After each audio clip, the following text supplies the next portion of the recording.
नमस्कार दोस्तों, मैं राजेश अग्रवाल पन्ना कंपटीशन क्लासेस में आज आपका स्वागत करता हूं और लेक्चर नंबर 26 नियुक्तिकरण स्टाफिंग का लास्ट पार्ट 6 लेके आपके सामने प्रस्तुत हूं और इसमें ही अपन नियुक्तिकरण प्रक्रिया के तत्व का लास्ट पार्ट क्रमशः करेंगे। लास्ट पार्ट 6वां पार्ट है पदोन्नति, स्थानांतरण, पदमुक्ति या अवनति, प्रमोशन, ट्रांसफर, टर्मिनेशन या डिमोशन। पदोन्नति से तात्पर्य है वेतनमान, संगठन में स्थिति, अधिकार, सत्ता आदि के बढ़ने से। अगर आपका वेतनमान बढ़ गया, संगठन में आपकी स्थिति ऊंची हो गई, अच्छी हो गई, आपको अधिकार ज्यादा मिल गए तो आपका पदोन्नति हो गई, प्रमोशन हो गया। पदोन्नति के आधार हो सकते हैं आपकी वरिष्ठता, सीनियरिटी, आपकी श्रेष्ठता, आपका परफॉर्मेंस, निष्पादन, आपका व्यवहार और अधिकारियों से संबंध। आजकल बहुत जरूरी है ये सब पदोन्नति के आधार होते हैं। कितने आपके ये चीजें हैं। बहुत से संगठनों में पदोन्नति का आधार वरिष्ठता होता है, सीनियरिटी बस होता है, अर्थात जो वरिष्ठ होगा उसको प्रमोट कर दिया जाएगा। वरिष्ठता से दो निष्कर्ष निकलते हैं। एक तो वो व्यक्ति अनुभवी है और उसकी कंपनी के प्रति निष्ठा ज्यादा है। निष्ठा ज्यादा मतलब उसने बार बार कंपनियां नहीं बदली, थोड़ा सा पैकेज बढ़ाने के चक्कर में जो आजकल नए बच्चे बार बार कंपनियां बदल देते हैं, उनकी निष्ठा में कमी को दर्शाता है। तो निष्ठा मतलब इंटीग्रिटी।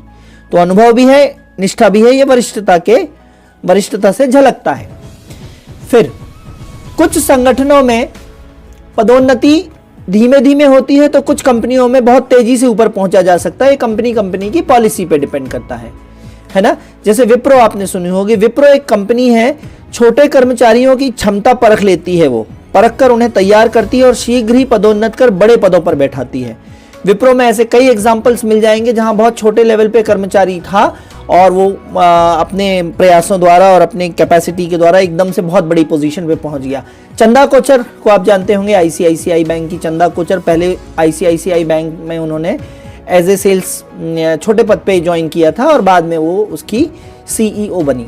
ठीक है, तो ये ध्यान रखने वाली बात है। और अगर छोटा कर्मचारी की क्षमता परख कर उसे बड़े पदों पर एकदम से बैठा दिया जाए तो यह क्या कहलाता है? ऊर्ध्वाधर परिवर्तन कहलाता है, वर्टिकल चेंज कहलाता है। एकदम से ऊंचे पहुंच गया ना तो ऊर्ध्वाधर परिवर्तन हो गया।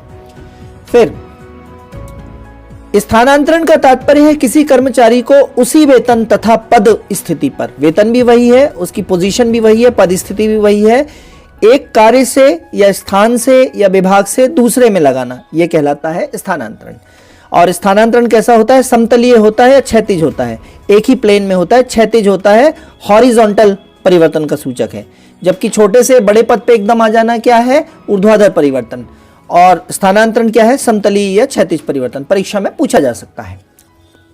ठीक है, तो वहां तक जाके और आपका नियुक्तिकरण समाप्त हो जाता है। अब थोड़ी सी एक चर्चा करनी आपसे बाकी रह गई थी। चाहे तो आप इसको ऑर्गेनाइजिंग का पार्ट समझ लीजिए और चाहे तो स्टाफिंग का पार्ट समझ लीजिए। बहुत इंपॉर्टेंट है, प्रश्न आएगा ही आएगा, इंपॉर्टेंट है। Types of manager in a company. एक कंपनी में अलग अलग मैनेजर्स के प्रकार। ठीक है, उसी को बोलने का तरीके हैं, 3 तरीके हैं। या तो लाइन मैनेजर बोल लीजिए, या लाइन अथॉरिटी बोल लीजिए, या लाइन ऑर्गेनाइजेशन बोल लीजिए। और इसके विपरीत एक होते हैं स्टाफ मैनेजर बोल लीजिए, चाहे स्टाफ अथॉरिटी बोल लीजिए, चाहे स्टाफ ऑर्गेनाइजेशन बोल लीजिए। कीवर्ड क्या है? Line and staff. ठीक है, ये मैनेजर्स के प्रकार हैं। पढ़ते हैं क्या है ये, डिफरेंस क्या है इनमें। पहला है लाइन मैनेजर्स जो होते हैं ये जनरल मैनेजर टाइप के होते हैं। जनरल मैनेजर जीएम टाइप के होते हैं या सेल्स के बंदे होते हैं, बिल्कुल सामने के बंदे होते हैं जो जनरलाइज नेचर के होते हैं। जबकि स्टाफ मैनेजर्स कैसे होते हैं? स्पेशलाइज्ड मैनेजर होते हैं, ये अपने फील्ड में स्पेशलिस्ट होते हैं, बाकी सब फील्डों के बारे में नहीं जानते। ये जैक ऑफ ऑल ट्रेड होते हैं और ये स्पेशलाइज्ड होते हैं। ये पूरे शरीर के हल्के हल्के से जानकार होते हैं और ये सिर्फ आंख के अकेले जानकार होंगे या हृदय के अकेले जानकार होंगे या किडनी के अकेले जानकार होंगे। ये स्पेशलाइज्ड मैनेजर कहला जाएंगे। जनरल मैनेजर में जीएम होता है जैसे, और स्पेशलाइज्ड मैनेजर में कौन से हो सकते हैं? जैसे प्रोडक्शन साइड का मैनेजर, उत्पादन manager, finance manager, accounts manager, sales manager, marketing manager. इस तरीके के मैनेजर्स स्पेशलाइज्ड होते हैं, अपने फील्ड में मास्टर होते हैं, बाकी दूसरे फील्ड का उन्हें काखा गा भी नहीं आता। तीसरा, ये सारे स्टाफ मैनेजर के ऊपर भी हो सकते हैं और नीचे भी हो सकते हैं तथा उनको देखते हैं। ये स्टाफ मैनेजर को देखते हैं। स्टाफ मैनेजर क्या है? ये लाइन मैनेजर्स के नीचे होते हैं तथा उन्हें अपने स्पेशलाइज्ड फील्ड की सलाह देते हैं। ये अपने उस फील्ड के स्पेशलाइज्ड हैं। तो स्पेशलाइज्ड फील्ड की सलाह ये किनको देंगे? लाइन मैनेजर्स को देंगे। और ये पर्यवेक्षण भी करेंगे भाई अपने से नीचे जो भी है, मान लीजिए प्रोडक्शन के कर्मचारी हैं, तो प्रोडक्शन के कर्मचारियों का पर्यवेक्षण कौन करेगा? प्रोडक्शन मैनेजर ना करेगा, ठीक है। सेल्स के कर्मचारियों का पर्यवेक्षण कौन करेगा? सेल्स मैनेजर करेगा, ठीक है। तो ये सब स्पेशलाइज्ड मैनेजर हो जाते हैं जो लाइन मैनेजर्स के नीचे होते हैं और अपने स्पेशलाइज्ड फील्ड की सलाह देते हैं। नेक्स्ट, ये जो होते हैं ये जर्नलिस्ट होते हैं। जर्नलिस्ट मतलब सामान्य ज्ञान होता है इनका सब फील्डों में, तथा सब फील्ड का एवरेज ज्ञान होता है, जैसे कि कलेक्टर या डिस्ट्रिक्ट मजिस्ट्रेट, डीएम कहते हैं। ये स्पेशलिस्ट होते हैं, अपने फील्ड के मास्टर होते हैं, दूसरे फील्ड के बारे में जीरो जानते हैं। ये स्पेशलिस्ट होते हैं, अपने फील्ड के मास्टर होते हैं। अगर ये आंख के स्पेशलिस्ट हैं तो आंख के अलावा ये बगल में नाक और कान के बारे में नहीं बता सकते, लेकिन अपने फील्ड में इनको कोई नहीं तोड़ सकता, इनको पीछे नहीं कर सकता। Example, CMO chief medical officer है, ये मेडिकल साइड का सबसे बड़ा अधिकारी है जिले का। सीईओ पंचायत का सबसे बड़ा जिले का अधिकारी है सीईओ पंचायत, ठीक है। लेकिन इन सब के ऊपर कौन है? जनरल मैनेजर अर्थात कलेक्टर। आशा है बात समझ में आ रही होगी आपको। ऐसी प्राइवेट कंपनीज में होता है कि जीएम होता है और जीएम के नीचे प्रोडक्शन मैनेजर, फाइनेंस मैनेजर सारे जीएम को रिपोर्ट करते हैं। पांचवा, ये कंपनी के बहुत ज्यादा इंपॉर्टेंट है पांचवा पॉइंट, ये जो लाइन मैनेजर्स होते हैं ये कंपनी के मुख्य लक्ष्यों की प्राप्ति हेतु अधिकार सत्ता प्राप्त व्यक्ति होते हैं तथा उत्तरदायी होते हैं। कंपनी के मुख्य लक्ष्य प्राप्त करने की जिम्मेदारी किसको है? इन्हीं लोगों को। जिले की मुख्य लक्ष्यों की प्राप्ति करने की जिम्मेदारी किसको है? कलेक्टर को। और इनको अधिकार भी प्राप्त होते हैं और उसी हिसाब से उनको उत्तरदायित्व भी होते हैं। शुरुआती लेक्चर्स में अपन पढ़ चुके हैं, अधिकार और उत्तरदायित्व एक ही सिक्के के दो पहलू हैं। यदि अधिकार आएंगे तो साथ में उत्तरदायित्व भी आएंगे। जबकि स्टाफ मैनेजर में क्या है? ये लाइन मैनेजर्स को कंपनी के लक्ष्य प्राप्त करने में मदद करते हैं, है ना। सारे लोग मिलके जिले के लक्ष्य की प्राप्ति में कलेक्टर की मदद करेंगे। या प्रोडक्शन मैनेजर, फाइनेंस मैनेजर किसकी मदद करेंगे? जनरल मैनेजर की मदद करेंगे। फिर लाइन मैनेजर में ये ज्यादातर कंपनी की प्रमुख गतिविधियों, बहुत इंपॉर्टेंट पॉइंट है, कंपनी की प्रमुख गतिविधियां क्या होती हैं? सेल्स करना, विक्रय करना। विक्रय से ही रोटी आएगी कंपनी के लिए और सबको सैलरी बटेगी। तो सेल्स होगा, बिक्री होगी, मार्केटिंग होगी और उत्पादन।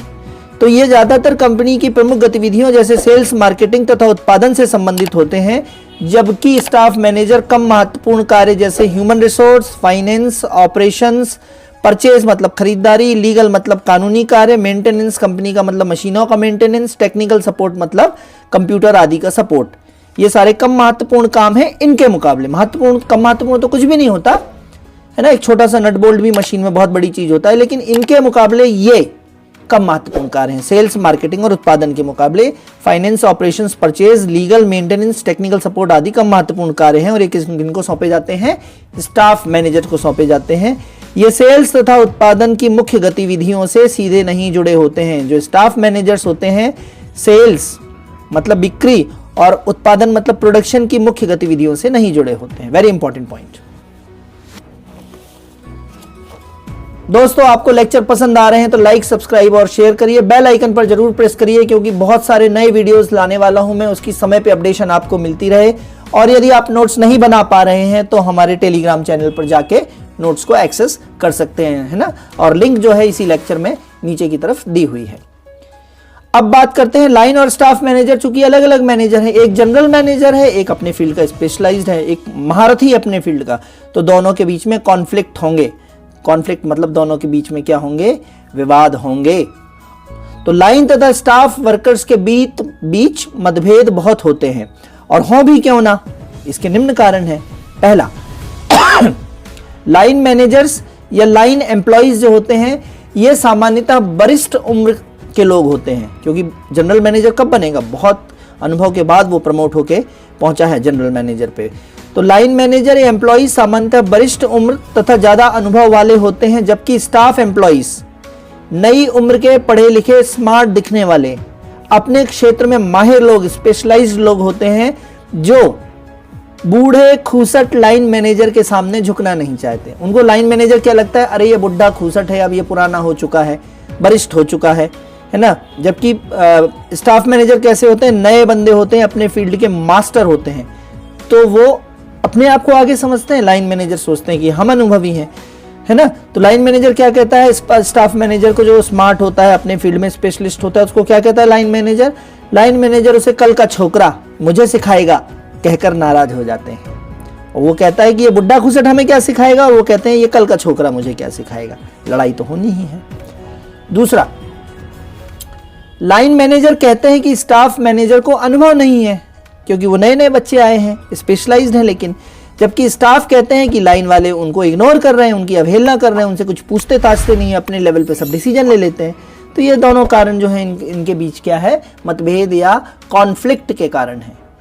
अब कुछ इसमें विविध है, जैसे उदाहरण लीजिए, मान लीजिए सेना कोई एक कंपनी है, एक कंपनी मानी सेना एक कंपनी है, तो उस सेना की लाइन पोजीशन जो है, लाइन पोजीशन मतलब जैसे वहां कंपनी में सेल्स, उत्पादन और मार्केटिंग के लोग प्रमुख होते हैं, इस तरीके से सेना में लाइन पोजीशन के बंदे कौन हो जाएंगे, सैनिक, जो सीधे दुश्मन से लड़ रहे हैं सीमा पे। जबकि स्टाफ पोजीशन क्या हो जाएंगे, इन सैनिकों के लिए रसोइये जो खाना बना रहे हैं, इन सैनिकों के हथियारों को साफ सफाई रख रखाव करने वाले सैनिक जो है ना, उनके कैंपस की सफाई करने वाले सैनिक हैं। तो वो सारे सैनिक जो है वो स्टाफ पोजीशन वाले हो जाएंगे, और लाइन पोजीशन वाले सैनिक कौन होंगे, दुश्मन से लड़ने वाले। ऑब्वियसली लाइन पोजीशन जो है वो बड़ी रैंक के सैनिक भी होंगे। एक और उदाहरण देखते हैं, किसी निर्माता कंपनी के फ्रंट लाइन वर्कर्स, सबसे सामने के वर्कर जो सारा काम करते हैं, वे कहलाते हैं जो कंपनी के उत्पाद तथा सेवाएं, गुड्स एंड सर्विसेज, उत्पाद तथा सेवाएं, गुड्स एंड सर्विसेज बेचते हैं, वही सेल्स फोर्स या उत्पादन करते हैं। इन्हें कंपनी के लाइन मैनेजर्स कहते हैं, तथा स्टाफ पोजीशन पर्दे के पीछे इनकी मदद कर रहा होता है ना। परचेजिंग मैनेजर अपना काम कर रहा होता है, कच्चा माल खरीद के ला रहा होता है। एचआर वाला मैनेजर जो है वो एम्प्लॉइज की सैलरी वैलरी समय पे डालता है। अकाउंट मैनेजर जो है अकाउंटिंग का काम देखता है। ऑपरेशंस मैनेजर छोटे मोटे रोजमर्रा के काम देखता है। तो वो सारी स्टाफ पोजीशन वाले लोग हैं जो सेल्स या सेवाओं को बेचने या उत्पादन करने वाले बंदों की मदद करते हैं। ठीक है। अब एक नोट है, आउटसोर्स वर्क आप पहले पढ़ चुके हैं। आउटसोर्स मतलब किसी और दूसरे को कम महत्वपूर्ण काम दे देना, आउटसोर्स कर देना। कुछ कंपनियां स्टाफ फंक्शंस को थर्ड पार्टी को करने के लिए दे देती हैं, जैसे आईटी का काम, आईटी सपोर्ट, पेरोल है ना, पेरोल बनाते रहिए आप, लोगों की सैलरी बांटते रहिए, पेरोल है ना। डायरेक्ट कंपनी अपने रोल पे, अपनी सैलरी पे नहीं रखती। कंपनी की कोई एसोसिएट कंपनी होती है, उसके आप पेरोल पे होते हो, उसकी वेतन पे होते हो, और ये मुख्य कंपनी उस कंपनी को पैसा भेज देती है, फिर वो अपने एम्प्लॉइज को पेमेंट और वेतन का सब इशू देखती रहती है, उसको बोलते हैं पे रोल। कस्टमर शिकायत हैंडल करना, इंग्लिश में बोलते हैं कस्टमर ग्रीवियंसेस। कस्टमर शिकायत हैंडल करना मैं पहले बता चुका हूं कि मान लो कोई कंपनी एक्स है, तो वो सिम बेच रही है, तो सिम बेचने में उसका इंटरेस्ट है। सिम बेचने के बाद जो शिकायतें आ रही हैं वो किसी और कंपनी को उस काम को दे देती है, उसके बदले उसे पैसा दे देती है, और वो कंपनी अपने लेवल पे लोगों को रिक्रूटमेंट और सिलेक्शन करके, और कस्टमर शिकायत कॉल सेंटर वगैरह के कॉल आते हैं ना आपको, वो यही है आदि। और आउटसोर्स कंपनी ऐसा इसलिए करती है, आउटसोर्स इसलिए करती है कंपनी ताकि वह मुख्य काम पर फोकस कर सके, सेल्स पे फोकस कर सके, प्रोडक्शन पे फोकस कर सके। ठीक है। तो आशा है यहां पे आके नियुक्तिकरण 3 फंक्शन खत्म हो जाते हैं 26वें लेक्चर में आके, अपना प्लानिंग, ऑर्गेनाइजिंग, स्टाफिंग। ठीक है। आशा है आपको लेक्चर पसंद आ रहे होंगे, लेकिन आपकी तरफ से उत्साह जो है वो बरकरार नहीं रखा जा रहा है, तो मुझे भी उत्साह की ज़रूरत है। आप लाइक, सब्सक्राइब और शेयर करें, कमेंट करेंगे तो बहुत अच्छा रहेगा, और मुझे मोटिवेशन मिलेगा इन चीज़ों को बनाने में। और बहुत मेहनत लगती है नोट्स बनाने में, 4-4, 5-5 सोर्सेज से नोट्स बनाना आपको कम से कम समय में ज़्यादा से ज़्यादा देने का प्रयास है।